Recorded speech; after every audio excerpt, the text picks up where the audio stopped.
Hey everyone. You all hear me okay? Hello, hello. Everyone here is okay? Yeah.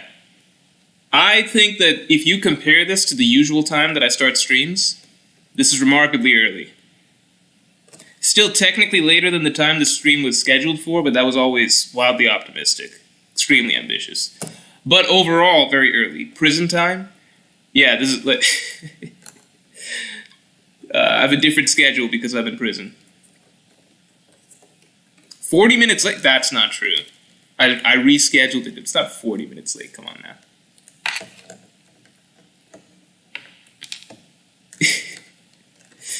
Hold on, I'm trying to untangle these headphones. Morj needs the time fruit. If I had the time fruit, see, the time fruit's not that helpful. Because you can't go back to the past, right? So if I'm late for something, the only thing I can do is skip ahead further to the future, thereby becoming even more late for the thing I was already late for. So it wouldn't actually be that helpful. Let's get the streamlights up to 100 real quick. 100. 100 minutes real quick. Early stream, says Fahmi Muhammad. Yeah, exactly. It's an early stream. Reason being, this week's schedule has been absolutely insane for me. I will give you guys a heads up. This stream will be shorter than usual, for sure. Shorter than usual, for sure, for a variety of reasons. I got so much... Because I just found out, so again, I'm in town for... One, to see my family, but also there's a wedding. And I'm a groomsman, so tomorrow there's a... I knew I had to show up for rehearsal stuff. You know, there's rehearsal stuff, so they have the wedding, but then they also do a rehearsal for the wedding, which in my opinion kills the initial, hype for the wedding, right? If everybody's showing up a day earlier to practice doing the wedding, in my opinion, kills a lot of the hype. But... it's just the way things have to be, otherwise you gotta rehearse it. I don't know, you just gotta rehearse it, right? So I thought that the rehearsal was tomorrow at 8 p.m., but then I just got an email saying that it's actually at... Oh, fuck. Hello? I just got an email saying that it's actually at 4 p.m., so that kind of kills tomorrow as well. Is the stream lagging for people? We have lag. Marco Saint says, bro, you like 3 hours early? Yeah, I'm just explaining that right now. Basically, my whole schedule's got thrown up in the air. Can you guys hear me at least? Can people hear what's going on? Uchek, thanks for being a Pirate King tier member for 13 months. Can people hear me okay? How's audio? I know it's freezing a little bit. Audio's okay, so you at least can hear me. Leftist stream quality says bad username. That's funny. Breezy2X, thanks a lot. Rocks Pirates versus 9 current strongest Marines. You're saying, like, at the time that they were part of Rocks? That's too hard to say. Because the 9... the tricky thing is we don't know how strong Akainu is right now. We don't know how strong Akainu is. And are you counting Garp and Sengoku? Because even old Garp, as we saw, is basically Admiral level still. So... It's tricky. Like, who are you counting as part of the Marines? Sleeping Danger, thanks a lot. You normally stream 2 a.m. my time, so I like this. Yeah, this is emergency measures, basically. Emergency measures, variety of things going on. Variety of things going on, basically. So, I've had to speed run a lot of shit, including today, tomorrow. Yeah, it's just a lot of stuff. And last thing is, I'm also sick. Somewhat. Like, not sick, it's like, you're just not feeling 100%. You're feeling a little bit under the weather. So if you guys remember, I was feeling a little bit off Monday, and I slightly got better, but I basically didn't. So yeah. I'm not sick, just a little, not 100%. BrownieBot, thanks for being a Yonko tier member for 3 months. Warose on top, Kuma is a fraud who can't handle minor back pain. No, come on now. First of all, thanks for being a Yonko tier member, and Kuma has been enduring for quite some time. Also, Uchek, I saw you have been a Pirate King tier member for 13 months. The Pirate King tier podcast will come out tomorrow. So I finally have time to record it today. So it should come out tomorrow. Kuma has to handle so much pain. I feel bad for the dude. I think Kuma's set up to be obviously one of the most tragic backstories in One Piece, but just as a character, he's like the nicest character in all of One Piece. arguably, One Piece has a lot of very kind-hearted characters, but Kuma is kind of taking the cake at this point. I really, really like his character now. And you know, one of the small things that's really helped just make Kuma feel more of a, you know, a warm, gentle character is the fact that he's drawn with pupils now, you know? Because pre-time skip, Kuma's always drawn in a very robotic style where his eyes are whited out. He just seems visually intimidating and terrifying because his eyes, you know, it seems like basically even before we found out he's a cyborg, he already seemed like a Terminator type figure. But now that we're understanding more so the human side, the true side of Kuma, I like that Oda's so far been drawing him with, you know, actually very soft, expressive eyes so far. So I think that goes a long way. And I think he'll lose those, obviously, as some of the cyborg enhancements come along. But that's a really good decision by Oda. Like, both in terms of how he initially drew him to mislead us, in terms of the nature of his character, and what we're seeing from him now, you know. I really, really like that. Hurrying Lyrics 44, thanks for being a member for 9 months. Would you like to do a giveaway I pay, like a PS5? To do a giveaway I pay? Like a PS5? Do a giveaway? What do you mean giveaway I pay? I don't know about doing a giveaway. I'd have to buy a PS5. What do you mean I pay? Are you offering to pay? I wouldn't want you to pay, but I appreciate the idea. I appreciate that. But we don't need to do a giveaway. You guys don't need a thing, right? You guys don't need a PS5, as far as I know. I don't know. I'd never considered doing a giveaway. But yeah, I'd have to buy a PS5. I wouldn't want one of you guys to have to buy a PS5 to fund the giveaway. So I'd have to buy... I don't know. I don't know about a giveaway. But it's a fun idea. Goomba Boomba says, never did a character skyrocket to my favorites this quickly. Yeah, I'm going to have so much fun. Well, let me finish your comment. That page turn when Kuma takes the pain legit broke my heart, and I rarely get emotional from stories. Really? Even earlier in One Piece? Early One Piece always got me emotional. I'm sure the anime really helped with that, but even, you know, reading Marineford and stuff. And then obviously lots of parts post-time skip as well. But I definitely personally feel like I could see Kuma, just as a character so far, I could see him passing up a lot of the Straw Hats for me in terms of my favorite characters, because he's just already, you know, there. He's already so compelling, so well written, and we're only a few chapters into his story. And the crazy thing is we're not going to go back and read the history of Kuma, right, with new eyes. And that's actually partly what my next video is about, going back through the history of Kuma in terms of pre-time skip, what we saw of him, and looking at all of that through the new lens of what we know, because it actually changes so much. It becomes so much more interesting. He becomes such an interesting character if you go back and read his earlier parts with the knowledge that we have right now in mind. DuckDuck20, thanks a lot. Bonney's either adopted or cloned. Last option is too dark. So Bonney's situation is really interesting. I'm going to run a poll. I'm worried if I run a poll, it will crash the stream, but I'm ready to try it just to test. Diaklia, thanks for being a Yonko tier member for 11 months. Almost at 200k subscribers and getting the promised One Piece waifu tier list. Oh shit. I did promise that at 300k subscribers. Also, did you watch Lakers versus Clippers yesterday? It was a pretty good match. I tuned in. Yesterday was super busy for me. I was going to go to sleep though, but I just checked the score and I saw that it went to overtime. So I tuned in to watch the last couple minutes of overtime. I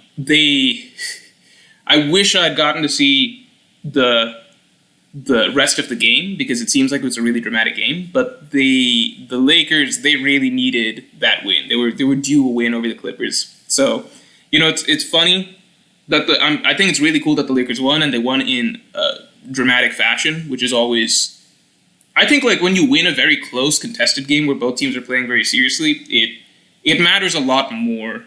You know, I mean, that's a very obvious thing to say, but I think that this will do wonders for their mental confidence going forward, to do that against a team that's had their number for so long. But anyway, no more basketball for a bit. Probably at all for the rest of the stream, just because tight on time. Yeah, Bonney's situation, adopted or a clone? I don't think she's adopted because she carries too many traits from Ginny. Last option is too dark. There's an interesting thing that was brought up by you'll see in the chapter review, basically, because I addressed something that's brought up by the Voice of the People, which is the top tier patrons, that I think is a really interesting option. So watch out for the chapter review tomorrow. Attilio, thanks for the 5. Morj, you were right. The first 120 chapters of Undead Unluck.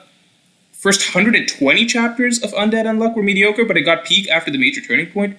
Thank you for telling us about it. 120? Are you sure you don't mean 12? I thought it got good after like 16, 17 chapters. Not an NPC, thanks, but I'm glad you enjoyed it. Not an NPC, thanks for the 5. Who are your top 5 characters in One Piece outside of Luffy? This flashback definitely put Kuma there for me, and I'm even more excited for Dragons now. Yeah, I think, I'm just going to say outside the Straw Hats, because it's a little broader net that way. Wiper, up till now, was my favorite side character in One Piece. Kuma could take that spot, easily. Like, Kuma's so fucking great. I'm letting him wait till the backstory plays out, but right now, the character is already wildly interesting from just the flashback we're getting. And again, I think the greatest thing about Kuma is that so much more weight will be added to his character on reread of earlier parts of One Piece, so you'll be able to appreciate him in a totally different light. So Wiper, Kuma, Mihawk. Like, Mihawk's my favorite character if you pick a character to just randomly show up in a chapter. Does that make sense? It's like, next chapter is going to be Mihawk chapter. That's usually my favorite cameo appearance type character. I like Akainu a lot, and Blackbeard a lot. I'd say that's a solid 5. Trying to think of other characters. There's lots of great flashback characters, like a Hero Look, but they're in the story for such a brief period of time, it's hard for them to crack my top 5, personally. Pina, thanks a lot. Pina just says, hi, Morj.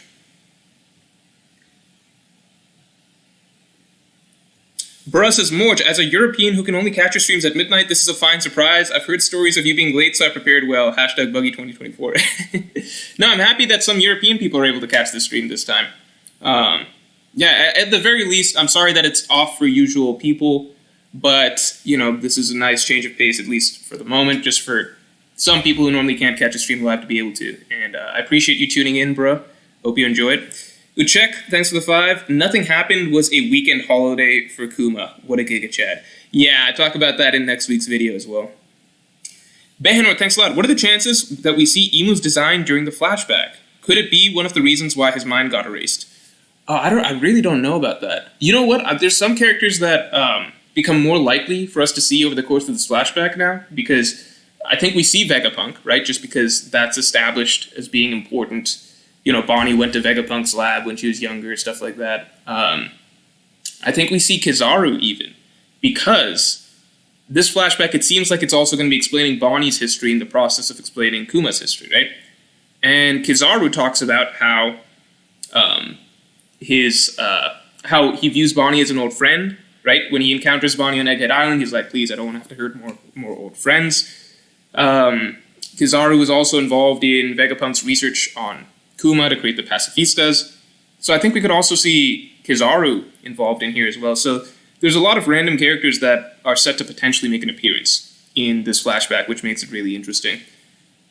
As for Imu, I don't know about Imu though, man.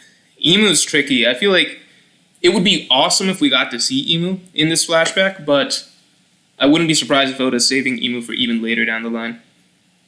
I feel like by the end of Egghead, I wouldn't be surprised. Like, by the end of the whole arc, by the end of post-Egghead, right? Usually there's, like, the arc closes and then there's a post-arc period, right? I think we're going to get to see Imu, because we're just getting so close to the time that it's actually time for him to take center stage as the main villain. So I feel like by the end of post-Egghead Island, whatever that section of the story is, we will see Imu, in my opinion. Nerve AMV Maker, thanks for the 10. In a video you said that Zoro embodied total self-sacrifice and total ambition. Yeah, I did that video. And so I think a lot of people got mad because I was like, there's no fictional character like Zoro. I understand that, like, titling videos in a certain way can evoke a certain reaction, but it's just a tribute to the character. I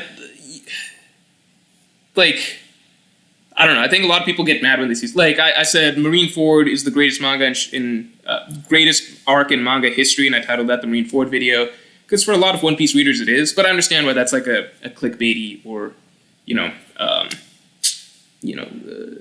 polarizing title. But to be fair, on the flip side, the YouTube side, like, that helps the video get reach, because that video hit like 1 million views. I think the Zoro video is close to that, or hit that or something. I don't know. But anyway, I know the video you're talking about. It's interesting that the two warlords he's most associated with each other embody one of those traits, but not the other.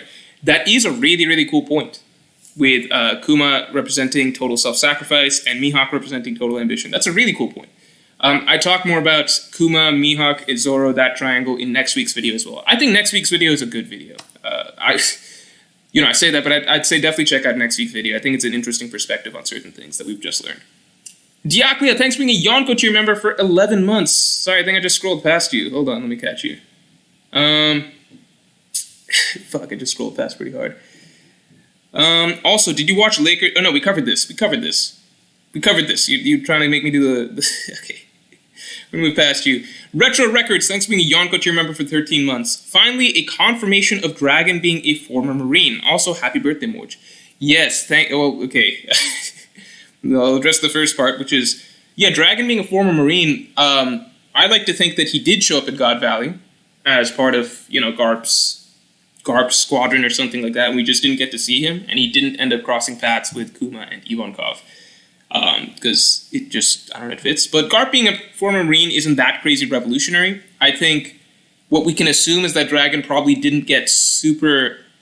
Like, some people said Dragon hit Admiral rank or something like that. I just think that that's unlikely, not because of strength issues, but just because Dragon, a huge part of his mystique is that for the longest time, people barely knew what he looked like. Nobody knew his past or his origins or anything, which doesn't really make sense if Dragon was a Marine Admiral, because Marine Admirals are like some of the most famous characters and most recognizable people in the entire world. So that's all I think about Dragon. I just don't think that he would have risen super high in the Marines. If Dragon was like formerly a Marine Admiral, I think that'd be kind of crazy. It just doesn't really make sense. But it's like Luffy had the Goma Goma no Mi, and not a single person commented on that for a long ass time. So, shit happens. Law had the Ope Ope no Mi, stuff like that, which had a 5 billion berry bounty on it. Like, people just don't know stuff for whatever reason. Old Faithful, thanks for being a Yonko tier member for 6 months. Do you think there's a chance that Dragon meets with Luffy in this arc? I feel like, I think that there's a solid chance. Definitely, a solid chance.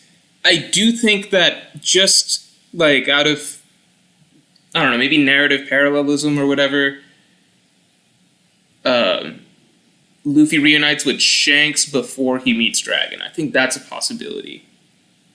I just feel like Dragon's saved for later and later in the story, but I could easily see Luffy, like, at the same time, Dragon, it feels more relevant to what's happening right now at this moment in Egghead Island and with the context of Kuma's flashback. So I could definitely see the other way around. Breezy2X, thanks a lot. Top 3 manga ever in terms of quality. In my opinion, here's the thing, like, you guys have to remember that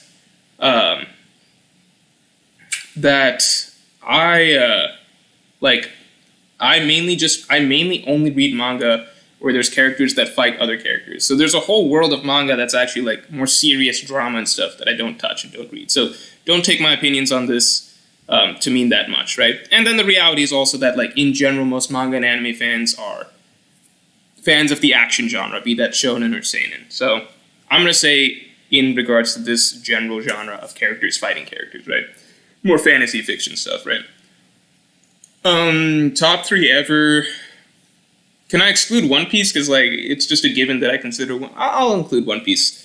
I'm just like, that would otherwise be taking up a spot that could go to something else. But, One Piece is, for me, the greatest overarching story of any anime manga. And it affects me the most emotionally out of any manga. In its high points. So I put One Piece there. And then beyond that, in terms of quality, I'd say Berserk, and then I want to say Vinland Saga, but Vinland Saga is just, it gets, in my opinion, it has a hard fall off after chapter 100. People have told me that it gets better after the Baltics, I forget what it's called, the Baltic Sea arc or whatever. I would say Vinland Saga at its best for its first 100 chapters is just as good as Berserk. I also think Berserk gets weaker as it goes along, even before Miura's death, but it doesn't change overall its quality too much. And it's just hard in general for manga to be consistent. It's really, really hard. So, Yeah, I think One Piece, Berserk, Vinland Saga. I'd also put Hunter x Hunter in there. I want to put Hunter x Hunter in there as well. I'd say Hunter x Hunter maybe is more... I like Hunter x Hunter's recent stuff better than what Vinland Saga spiraled into. So there's different arguments, I don't know, between things I've read. Anyway, moving past. Sleeping Danger, sorry if I missed this. Which group is the best written in the series? No Straw Hats. Warlords, Marines, Yonko, etc. That's a great question. So let's say it's certainly not the Supernovas. I'm going to say that the Warlords, the Warlords are such... They get such elaborate focus one by one, you know? Over time. Like, even someone like Gecko Moria, who at first seemed a bit of a throwaway, even he's got a story to tell. So the Warlords slowly became really well fleshed out characters. I can't think of a single Warlord that's not a significant character that we got to learn a lot about. Weevil is currently the one, but it seems like he's going to be really important as well. I want to say the Warlords individually are maybe the best written. But the Yonko are the fucking Shit, this is hard. The tricky thing is, because the Yonko, you got Whitebeard, you got Kaido, who... I don't know. You got Whitebeard, you got Blackbeard, you got Shanks, who we still haven't learned a lot about, but then it's brought down by, like, Big Mom, who in my opinion is one of maybe the worst written villain, like the messiest written villain, let's say. Because Big Mom has really interesting aspects to her as well. I think Big Mom's maybe the messiest written villain in one. This is fucking hard. Because the Yonko, no matter what you say, like, they're all really, we get a ton of focus on each of them. And they're all really interesting in their own right. I'll say this. You know what I'll say? I'll say that the Marines are the most, if you're saying as a group, like as individuals, I would say either the Yonkos or the Warlords, it's a toss-up. I would say as a group, like as an organization, the Marines have become the most wildly interesting and the best source for nuanced character writing in One Piece. Because everything that we've been getting between, you know, the introduction of Sword, the introduction of, you know, the idea of the Marines basically wavering in their lines of duty, right? And the varying philosophies and class, like the Marines just by, because the thing is with the Yonko and the Warlords, they're already kind of set in who they are and what they want to be, right? Their goals, their ambitions for the most part. Yes, there's still evolution, like Crocodile and Mihawk now being steered towards the path of chasing One Piece. But the Marines are the most, they present the most complex, they present the most source of individual internal conflicts between, you know, what they believe is the right thing to do versus what they're being made to do. And we see so much of that, like the Hachinosu raid was so, like, such a masterclass in bringing a lot of these philosophies and ideologies to a head. And that's kind of continuing with Egghead Island, with Kizaru's potential. We have Akainu down the road. So I think the Marines are the greatest, like, as an organization, as a group, they have the most potential for the most nuanced writing, character-wise, right? I think that ultimately, though, as individuals, there's very few Marines that are as fleshed out as the Yonko are or as many of the Shichibukai are. So it's tricky. That's a great, fun question. Sorry if I lingered on that a bit. Minwoo Huang, thanks for being a Yonko to remember for 3 months. What is the significance of Garling for Garland's nose having doubled in size from when he was young? I don't think there's any significance other than Oda kind of just, you know, characters kind of, they just don't look as good as they get older. I think that's just part of it, you know? They kind of, you know, you get older, you get a little bit more misshapen in the face. Unless Oda really likes you as a character, in which case you still look badass even when you're old. Like, old Garp still looks like, you know, not too far off from young Garp. But Garland Garling is a nasty celestial dragon, so he can't be made to look too cool in his old age. That's my assumption. Lugos, thanks a lot. When people ask you what you do for a living and you have to explain that you have a YouTube channel where you only speak about a comic, does it embarrass you? So that's a complex question. Because I tailor it to who I'm talking to. Does that make sense? So some people, especially people closer to our age and stuff, they will know what anime is, right? And I'm generally not going to be super embarrassed about like saying, yeah, I cover a series that's an anime, because at least for in general everybody my age group, the idea of doing YouTube or as essentially a job or being a content creator, right? Usually that is it's generally viewed as a very interesting thing to do. Not trying to say whatever, like, it's just, that's just generally the reaction that I tend to get from other people. So I don't hesitate to just be, like, I almost use the fact that it's anime to downplay it, because I don't want to come off as, like, some people are like, oh, I'm an influencer or something, and they say that very proudly, you know what I mean? So I'll be like, I have a YouTube channel, I cover an anime, like, it's not a big deal, I cover an anime and stuff like that, you know, those Japanese things. So it's almost like I'm using the anime thing to sort of downplay the fact that I'm doing YouTube as a profession, because I don't want to come off a certain way, because people still generally find it interesting that I do YouTube, and they always have a lot of questions about that as is. You know, and some will find anime, they'll be like, oh, it's about an anime or whatever, but usually that's counterbalanced by what the profession actually is. Now, for older people, some people don't really understand that YouTube can be a job, and then they really don't understand that it's like, like over a Japanese comic, you know, manga. So I usually don't use the word anime. I just say like, it's a, like, I make YouTube videos, I cover like a fantasy series basically. Then I'll go a step further if they ask more, I'll be like, it's a comic. Then I'll say it's an overseas comic. Then I'll say it's like a Japanese comic. And hopefully at that point they stop asking me questions basically. So it's different based on the demographic I'm speaking to, if that makes sense. And then obviously there's some people that are already anime fans and already know One Piece, although that's very, very rare. And then they'll be very excited to hear and ask questions. And I usually try to make them not, like, watch. Like, I usually try to, like, they're like, oh, we'll subscribe and stuff. And I'm like, I promise I'm good. Like, I'm good. I appreciate that. It is weirder for me if you sit there and, like, pull out on your phone, like, videos of me and watch them in front of you, which is what some people do. So I try to dissuade people from doing that, because so it feels very weird to me. Because I'm just trying to have a normal conversation and not really talk about that.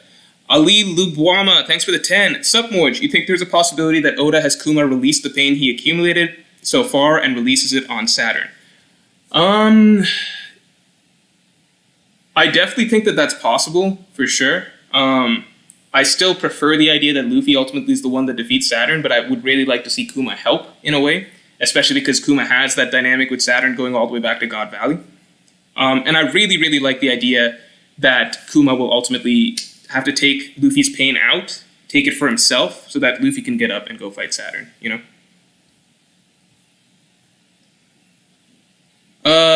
Yeah, we covered this. Behenort says, can Gorosei become all-time great villains? I feel like people used to see them as clowns who sit in a room all day, but now it's changing with Egghead.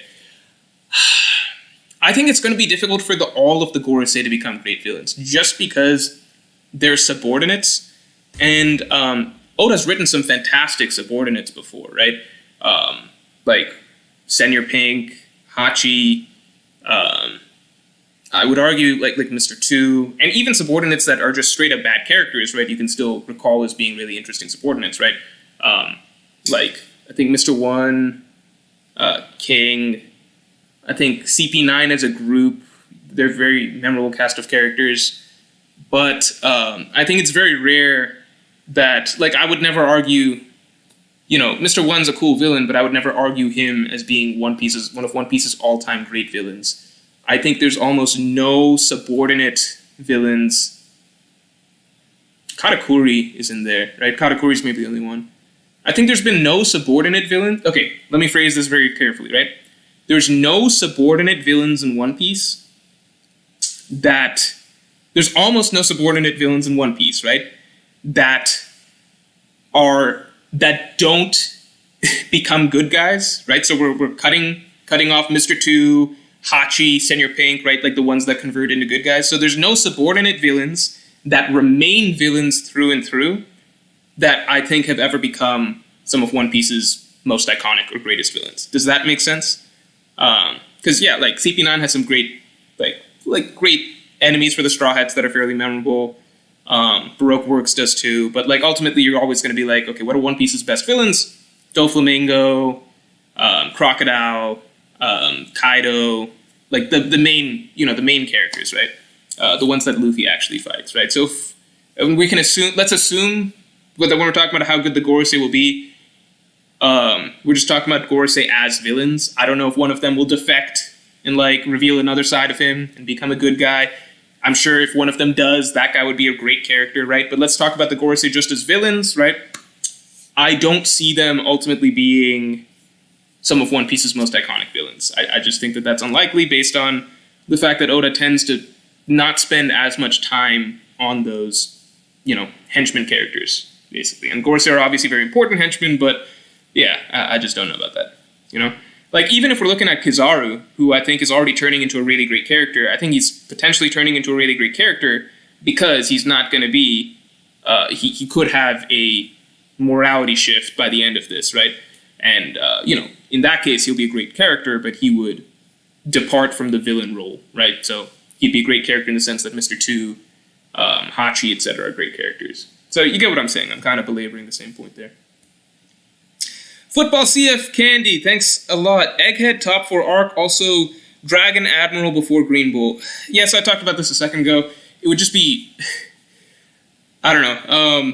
It'd just be weird to me if Dragon was an admiral, because it's just like... People are so confused about where did Dragon come from? Who is this guy? Yada, yada, yada. And it's just like, dude, he was just there. He was just fucking Admiral Dragon, Admiral... This is just the same dude that was like right up there with Akainu and Aokiji like a year ago, Computer basics, thanks. It's the same way like everyone knows who the fuck Kuzan is right now, right? He's not some mystery figure wandering around the New World. People are like, fuck, it's fucking Admiral Aokiji over there, right? So I'm just like, how would Dragon go about hiding what his past was? Computer basics, thanks a lot. What do you think about there being a lot more Seraphim clones of everyone that's been in Marine custody, i.e. Rocks, Kaido, Buggy, Roger, Ace, etc. So you're talking about like the Naruto route, right? Of like everybody being brought back in some facet. First, let's get the streamlines up to 200 real quick. Let's do that. And second, I would say that if there's clones of everybody, it's just like then suddenly the Shichibukai clones stop mattering as much, because like, why make such a huge deal of like, okay, we've got the Shichibukai, we've been able to study them, we've been able to specifically recreate these guys. It just feels like I'm just not going to give a shit about like a Jinbei clone if they're suddenly rolling out Kaido, Rocks, Roger clones and stuff like that, right? Like, it just feels like the Shichibukai aspect of it's pointless almost. It's like, why even... I don't know. I like the idea that we've got the Shichibukai specifically cloned again on the government side, because that's what the shtick was supposed to be in the beginning, right? Like the Marines they've got their admirals, they've got their vice admirals and stuff, but they've also got the Shichibukai on their side. Once you remove the Shichibukai, it's like, how do we fill that hole? Well, Shichibukai clones. It feels right with what we were pitched initially as to what the world government's got on their side. If you're just bringing out armies of like characters after characters after characters, it feels a little, I don't know, it devalues, I guess, what the initial concept was to me. Because I think it's exciting as is that we get to see the Shichibukai just in Seraphim form.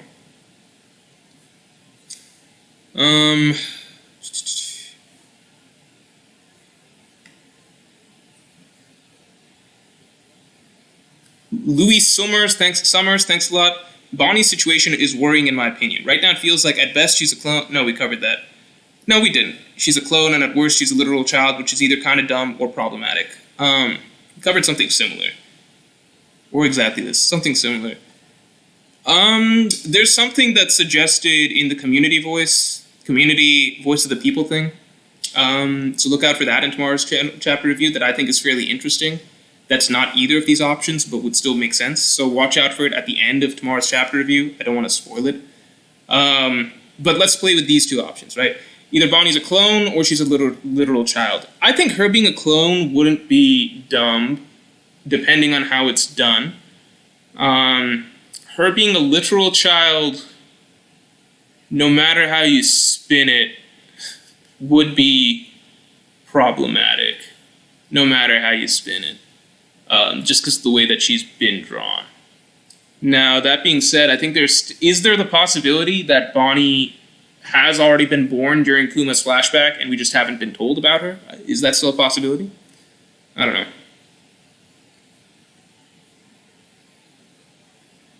Khaled Suleiman, thanks for being a Yonko tier member for 10 months, man. Hey, Morj, missed you. Thank you. Noticed that woman in a top hat with goggles to the right of Dragon in the Revolutionary Army could be related to Sabo's or Lindbergh's. Oh, that's an interesting point. For some reason, I thought that was Bello Betty. I don't know why I thought that. It's an interesting point. Where was that? I think it's a little bit before this.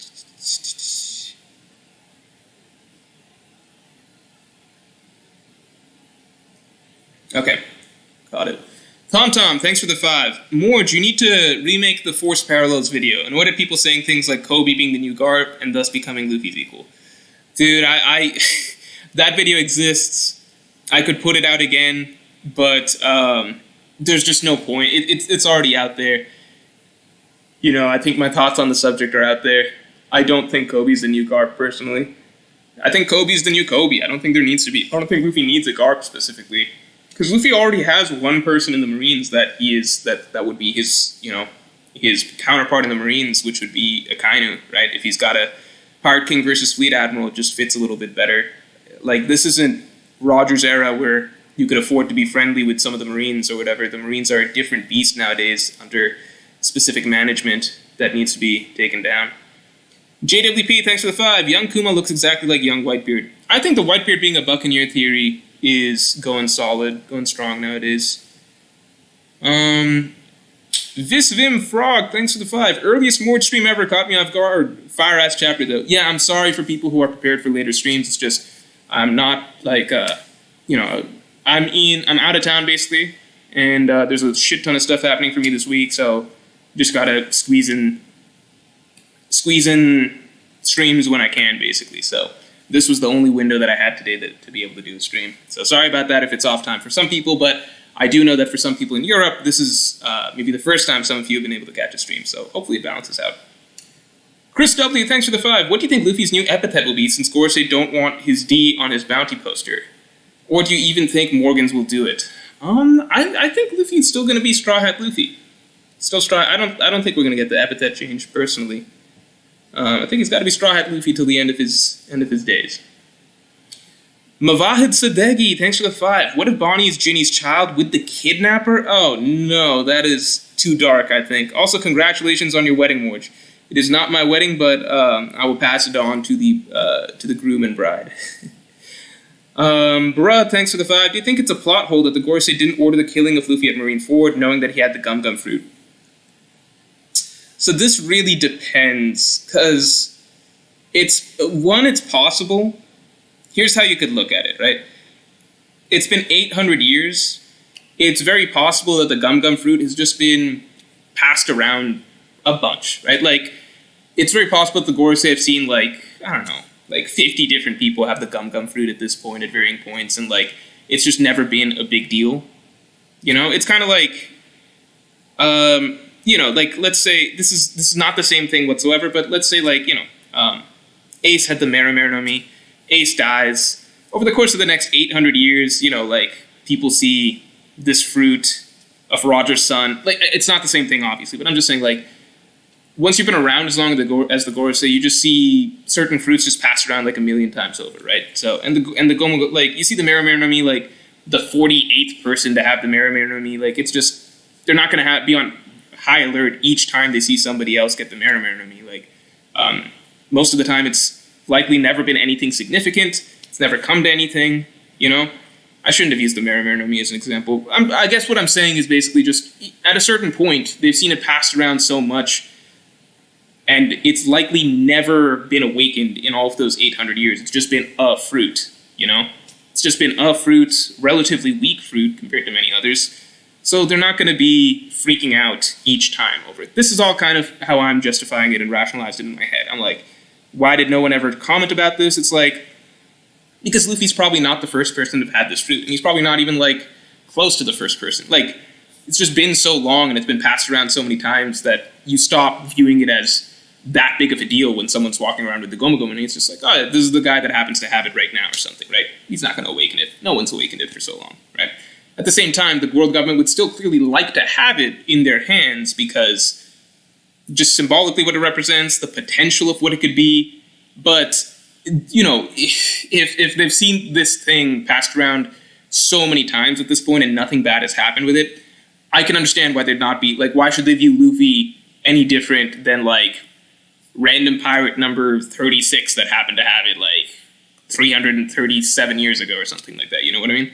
So, I get that. I think that does make sense. I do think that once Luffy started becoming a bigger and bigger deal, it would have made sense for them to start commenting on it. I think it was a little weird that it's like, literally like, while Luffy is fighting Kaido, and it's like, you know, right then, like, Luffy's fighting Kaido, and right then it's like, wait a second. If we don't do something right now, then the worst possible scenario could happen. It's like, you guys didn't want to, like, he did a lot of stuff already.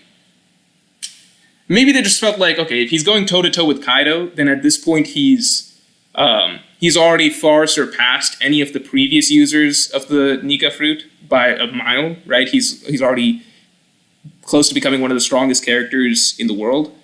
So then they're like, okay, fuck, we might have slept on this dude's growth a little bit. And yeah, now might be the time to deal with him before things get too late. So I could see that. But at the same time, so many other factors, like being Dragon's son, being a D, having the straw hat. I think it's a lot of fact. I don't know. I think it makes, basically I'll say this, right? And I know I've been on this topic for a second, but I think it makes sense why, like, Luffy in East Blue wasn't considered a big deal for having the Gomu no Gomu no Mi. Why Luffy even, like, in, like, after defeating Crocodile wasn't considered a big deal for having the Gomu Gomu no Mi. I think maybe at some point, once everything was kind of falling into place, like, holy shit, you know, he's a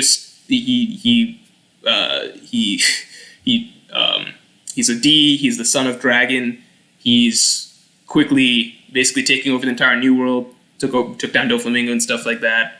I think once all those factors, he has the straw hat, you know, once all those factors start coming together, maybe they should have been more concerned that this dude's got the Gomu Gomu no Mi. So, anyway. It's just my thoughts. I think it still is a reasonable... I don't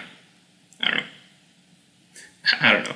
Sometimes you just gotta hide some shit from the reader. Plank Vanilla, thanks for the 6. What are your thoughts on Bonnie's age? In the flashback, we still don't see her being born 14 years ago. So I'm of the opinion that, and I know that this is based on nothing, but perhaps Bonney has already been born off screen at some interval that we weren't aware of, perhaps. It's a possibility. Possibility number 1.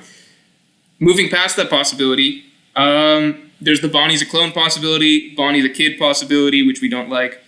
And there's one possibility that's mentioned, it's going to be mentioned in tomorrow's chapter review. At the very end of the chapter review, during the Voice of the People segment, I suggest that you guys check that out, because I really liked one of my patrons suggested something.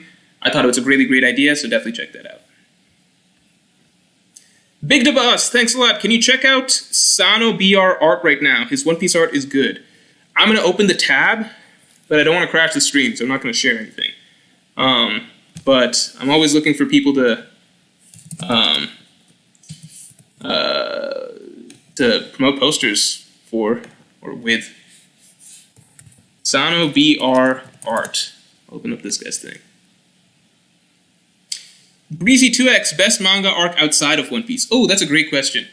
Best is, I think you can't go wrong with saying Berserk's Golden Age is, let's say, my favorite. What's my favorite? I wouldn't say Berserk's Golden Age is my favorite. My favorite manga arc outside of One Piece is probably Vinland Saga's Farm arc. It's probably my favorite. If you're arguing best, then there's so many, and it depends on what you value, right? I would say Golden Age is in there easily, and I think that many people would default to that. I think Chimera Ant arc is phenomenally Chimera Ant arc has a great argument for being like the best shonen arc, and I think thematic, I think the ideas that the Chimera Ant arc gets at, like how it approaches the ideas it does, is very, very unique. I would say, yeah, I'd throw in, yeah, I'd say Berserk's Golden Age, Finland Saga's Farm Arc, or, yeah, maybe Hunter x Hunter's Chimera Arc. I think those are all in there. And I'd say my favorite personally is just Farm, but I think there's great arguments for any of those. I'm not really feel strongly about anything there. I know I put out a video saying Marineford is the best manga arc of all time, but, that's directed to One Piece fans and such. I still stand by the arguments I made for Marineford, but I'm not going to be like, oh, it's definitely the best manga arc of all time, because I see, you could easily make arguments for any, a ton of other shonen manga arcs or seinen manga arcs over it, but I made that video to make the arguments for Marineford, HuggyTube, thanks for the vibe. Hey Morj, first time dono to... Oh, nice. Congratulations. To call a shot for my pet crackpot theory. Could Captain John's treasure be Buggy? Explanation incoming. His treasure is Buggy? That'd be crazy. I don't even get it. Let's see. So HuggyTube continues. He's the only character who's actively pursuing it, and Shanks was found in a treasure chest. Could be a wholesome yet still gag ending to his arc. So you're saying that Buggy was Buggy was first placed in a treasure chest, and that was Captain John's treasure, and Buggy spent his life going in a circle trying to get back to the treasure, which is just himself. That'd be funny, but I'm just like, why would Captain John's treasure be legendary in that case? Unless there's more to Buggy that we have yet to see. Sean Easton, thanks for the 5. Can't wait for Toki to appear in front of baby Bonney and Kuma. Teleport baby Bonney to the future and leave Kuma with these words. Speedrun.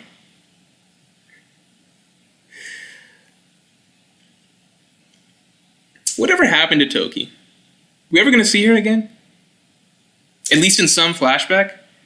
I wonder if God Valley, when we actually get that flashback, we get to see Toki involved or something.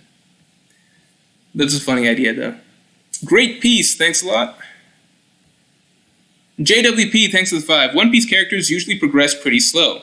The Gorset probably didn't expect Luffy to become a Yonko and awaken his fruit in 2 years. That is also a fantastic point. Luffy's growth is abnormal.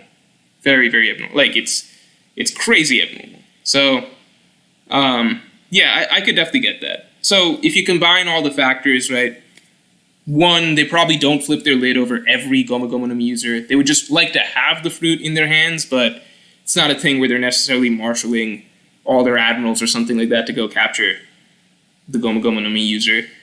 I do think, the one thing I'll say that is weird, it's the same thing that applies to the Law's Ope Ope fruit, is just, you would just change the bounty to only alive in every situation. It just makes sense to do so. You would just change the bounty to only alive. Unless they're really trying not to draw attention to it.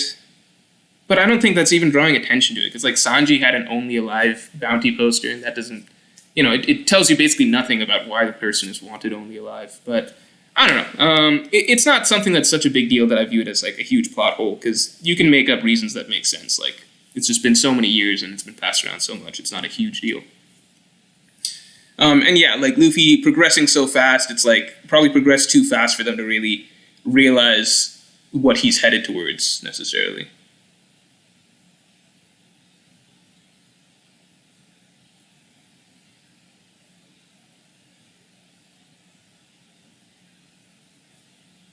I think I'm mostly caught up.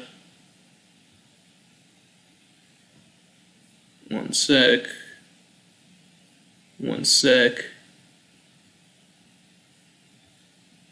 Okay. Oh, wait. Zoro Stan, thanks for the 2. Zoro duels Mihawk and Wano. Cross-Guild wants Pluton. I don't think Zoro fights Mihawk and Wano. I don't know about that. And Wano... I do think that the story will revisit Wano at some point, because there's clearly there's Pluton set up there, there's other things set up there. But, I don't think Zoro necessarily will fight Mihawk and Wano. It'd be cool, though. It would definitely be cool. But I feel like it'd be more climactic if it's somewhere close to Laftel or something. I don't know. What are people talking about? Why are... Okay, I'm just gonna dragon-cucked Kuma. I don't know about that. Let me do a quick poll about what Bonney's situation is. As I read this. Angel X, thanks for the 7. Kuma's lips and eye marks are the result of taking pain. Watch his face while he's doing it. Oh, that's an interesting... I don't want to open up too many tabs, so I'm not going to check, but I get what you're saying. Nor Clap nor young Kuma have them. They developed this... that is a really, really interesting point. I know what you're talking about, I think, visually. Let me do a quick poll on Bonney. Let's get the stream likes up to 300 real quick.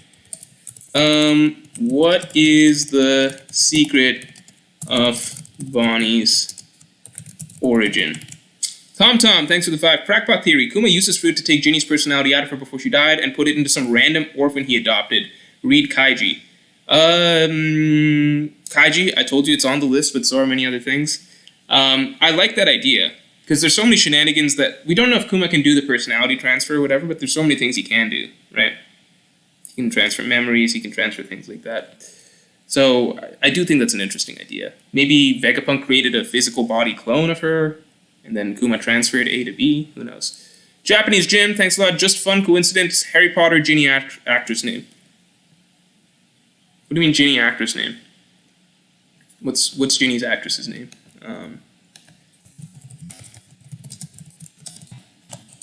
Let's see. Oh, shit. Yeah, I recommend other people look it up. Well, no, don't even look it up. Harry Potter, Ginny's actress name in Harry Potter. That's a really funny little coincidence. So the actress in Harry Potter, who plays Ginny Weasley, who I'm sure many of you know, her name is Bonney. That's crazy. That's funny. We never know when Oda is inspired by something. We don't know. All right. So what is the secret of Bonnie's origin? She is actually a young kid. She is a clone. She is already born in the flashback.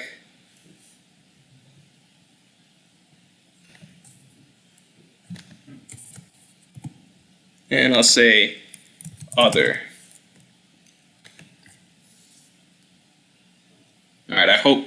Please don't let this poll crash everything.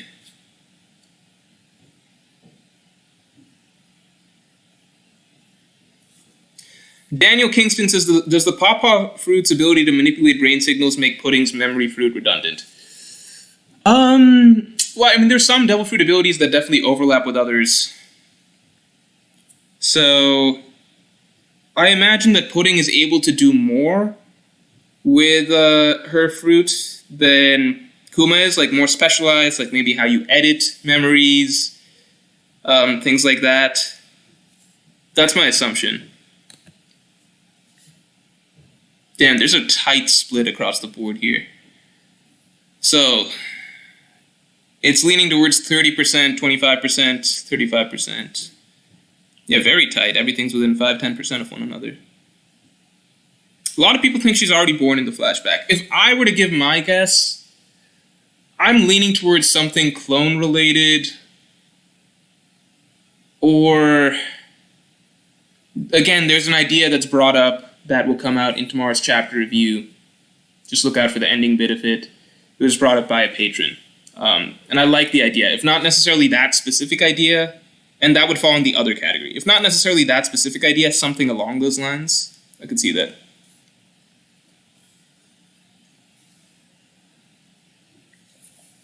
Nakama Camping says Bonney is the sister of Ginny. I don't know about that.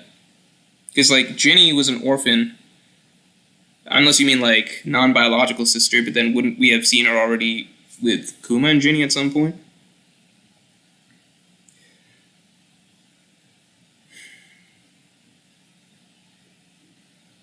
Some people think Ginny is Luffy's mom, which I don't know. Let me throw this out. How many people think Ginny is Luffy's mom? Is Ginny Luffy's mom? Yes. No.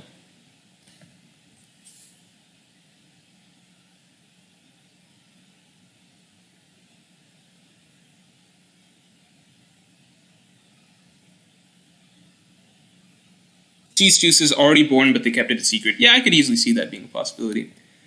Yeah, I don't think Ginny's Luffy's mom, but I saw some people saying it, so I just figured I'd ask just to check what the temperature is. Also, I do have to call stream in about 5-10 minutes, just a heads up. I know it's a much shorter stream than usual, but I just had to try and squeeze it in at the time range that I could. Let's get the stream likes up to 300 real quick before towards the tail end.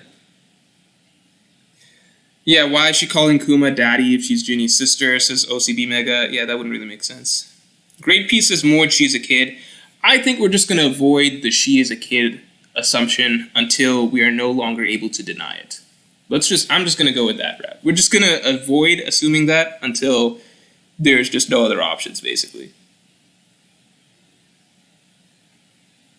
Soka King says, why did Kuma agree to let go of his consciousness to the world government? Was it to save Ginny or Bonney, who kidnapped her?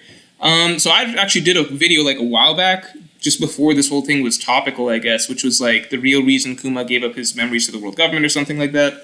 And at the time, I basically was like, it's most likely to save Bonney or something. Ginny wasn't a character at that point in time, but I said it's most likely to save Bonney.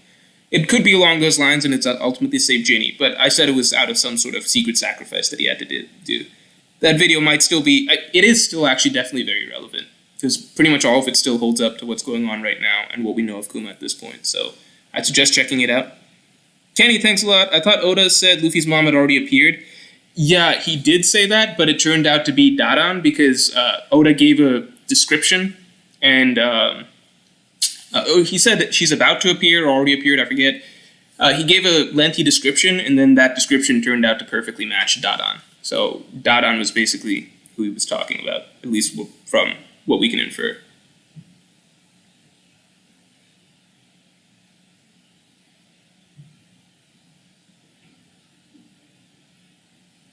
Why doesn't Oda like moms? I think you know what's. I think one of the reasons that Oda often has moms die in One Piece is it's one of the things that Oda said even, which is that like moms are the antithesis of adventure, which I think that's a blunt way to put it, but the general sentiment vaguely makes sense, which is like, you know, out of your like. Your parents are basically when you're kept safe, coddled, a child, etc. Without those, you're basically your own self wandering the world, right, untethered. And moms tend to represent parenthood more than fathers, because fathers are traditionally, the trope is that they're more aloof, detached, etc., whereas your mom is the primary caregiver, right? So I think for a lot of One Piece, it just makes sense that Oda likes to cut off the mom angle because it works two ways, which is, you know, you have the tragedy of losing the mom, like Bellemere, like Olvia, things like that, like Usopp's mom. You have the tragedy of losing the mom, which helps shape the character, but then you also get the sense of unbound, now you're just thrust into the world, your life is an open book, basically, type of thing, because the parental connection is severed.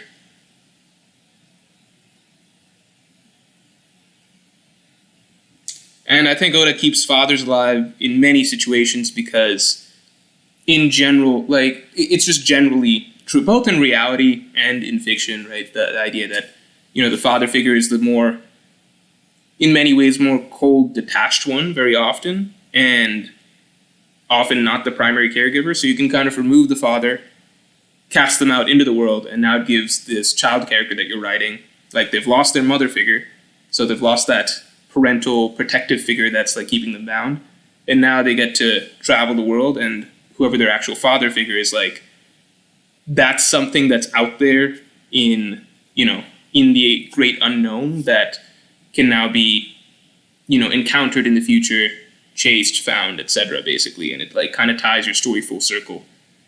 You know, you see that not just you see that in so many things, right? Like Gon and Jing, right? It's not just Luffy and Dragon, or like Usopp and Yasop and stuff. You just see it in so many things.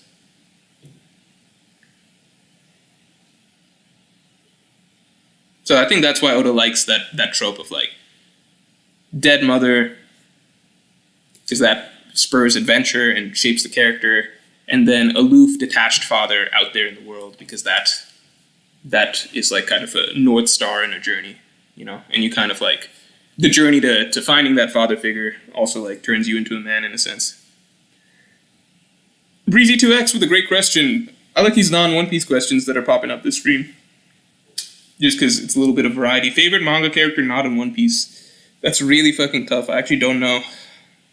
Once upon a time, I would have said Thorfinn, but I just don't like Thorfinn's character post chapter 100. Um, fuck. Favorite manga character not in One Piece? Might be a JoJo's character, actually. Might be a JoJo's character. Might be like Johnny or Jotaro. Might be Jotaro. Might be Jotaro Joestar. Who's by no means a very deep character, I don't think, compared to many of the other JoJo's main characters. But and I didn't even like him for a long ass time. I thought he was an asshole. It's just at some point he just grows on you, and then he just becomes the protagonist of the majority of the series. Yeah, might be that.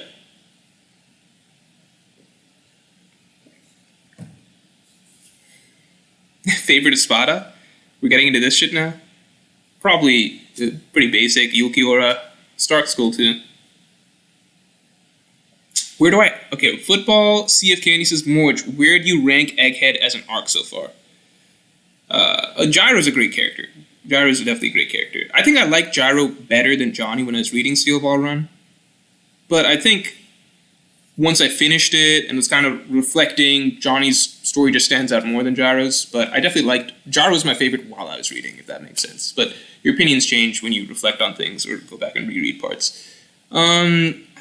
Is Egghead the... I think Egghead needs to wrap before I can place it. But so far it's just... It's crazy good. Like, Egghead is... I wouldn't be surprised... Like... I'm all ready to call it my favorite arc of post time skip. I don't know where I'd rank it in the grand scheme of things. I still don't think it will surpass Enies Lobby or Marineford for me, just because of the emotions. But the emotions in Egghead are also really, really good. I guess the emotions in Enies Lobby and Marineford were tied to the main characters, the ones that I was most attached to, the Straw Hat Pirates, and the journey that they went through. Whereas Egghead is not a particularly emotional arc for them, but there's still so much drama and powerful character storytelling that's happening outside of them, right? Whether you're looking at Hachinosu's stuff, whether you're looking at Bonney and Kuma's story, and even the potential we have with, like, maybe even, for all we know, Kizaru, Sentomaru, Vegapunk. We don't know. But like, Egghead is really, really high for me already. I'm not ranking it just yet. Because how it sticks to landing really, really matters. But the direction it's going, I think it'd be hard. Because, like, there's so many options people have thrown out for how the arc could close. Like, Kuma reviving Luffy to defeat Saturn or something, which would be so powerful.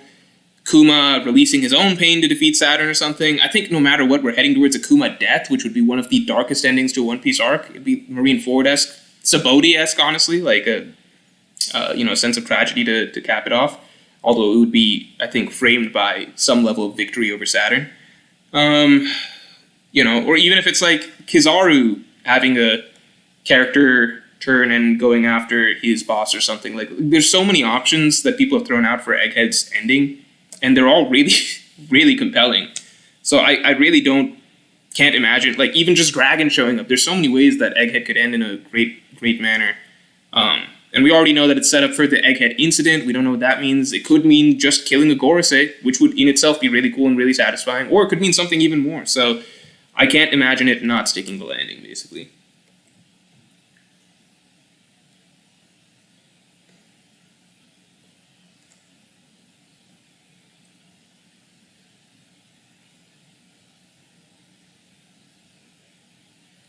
Football C Fandy says, Kuma sending the Strahds away from Egghead and sacrificing himself to save the Strahds from Saturn is the way I think it ends. That would be, like, that's another great ending that's being thrown out. There's just so many good options. Alright, I do have to call the stream in 5 minutes. Thank you, great piece. I appreciate it. Honestly, a few minutes. It got later than I expected. Shit, yeah. A few minutes.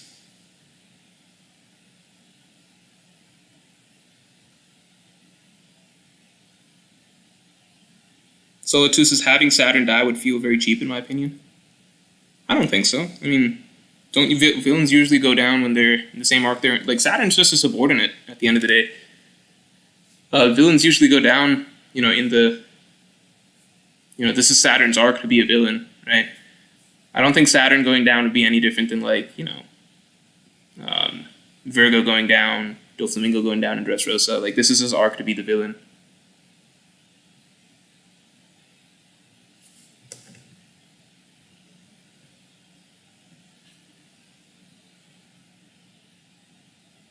Alright, guys. I think I'm going to have to wrap stream. My voice is also getting... Still not feeling 100%, so my voice is already kind of dying. But thank you all for tuning in. I really enjoyed this chapter. And I personally feel like within the next 2 chapters, we're going to be hitting some really serious tragedy. So I'm definitely excited for how the rest of the... Like, I can't tell you how excited I am to read the next few chapters of this backstory, because it's just the best One Piece has been in a long, long time, as far as I remember. This is the last super, real quick. Angel X, thanks for the 7. Dragon wants to create a great army scattered around the world. Maybe in the end, the Revolutionary Army will absorb the Marines and become the new Marines. Oh, that's an interesting idea. The Revolutionary Army and the I don't know if they will absorb the Marines. I think more so it would be like a merging of forces to a degree. But I could definitely see Sword and the Marines having a lot of overlap. I mean, Dragon's father is, the most important Marine, and Dragon's the most important revolutionary. It's interesting. Great piece. I get the sense you're trying to say something. I don't know what you're trying to say. Sorry, Morj won't let me buy the other super chat. I don't know. You're good. Is there something you want to say? Speak now, or forever hold your peace as I end stream. Alright, you just dropped some emotes. Thanks for the stream. Alright, thanks guys. I appreciate it, and I will talk to you all later. Thanks for tuning in.